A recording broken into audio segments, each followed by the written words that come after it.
This is Channel 2 News, coverage you can count on. When you're operating that drug house right in front of a school, we recognize the dangers. The Carson City Sheriff's Office is investigating what they believe could be a substantial distribution point for heroin after arresting 6 people last week. Crime Beat tops Channel 2 News at 5 o'clock. Now, the discovery came after a simple traffic stop that led authorities to that house right across the street from an elementary school. Good evening. I'm Wendy DeMonte. I'm Kristen Revington. Thanks for being with us tonight. Deputies say those arrested mostly face drug charges, 2 of them with intent to sell.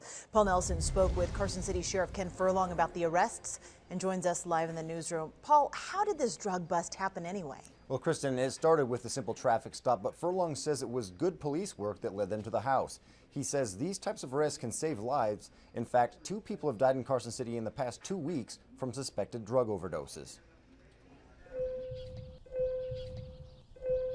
It's just another day at Empire Elementary School, but right across the street, up this sidewalk, the Carson City Sheriff's Office took down what it believes is a drug ring. Loaded syringes and syringes that were empty were all over the residence. Furlong says they confiscated about a gram of heroin, but think the suspects got rid of a lot more of it before the cops arrived. It was quite apparent that the people inside the house had gotten the word that the cops were coming.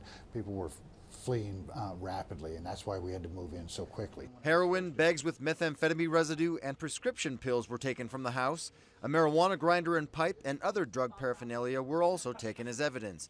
Furlong says scales found could show an intent to sell heroin. They will have some sort of a weighing mechanism so that they know how much they're giving to somebody and they know what to charge. A total of 6 people were arrested, both at the traffic stop and at the house. They face multiple charges. 2 of them have enhanced charges because of how close they were to the school. When you have that, you're just magnifying the danger to those children that are right there.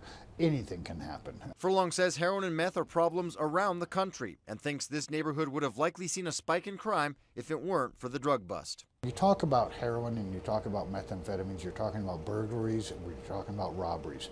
People will do things to get that drug that they would not normally do.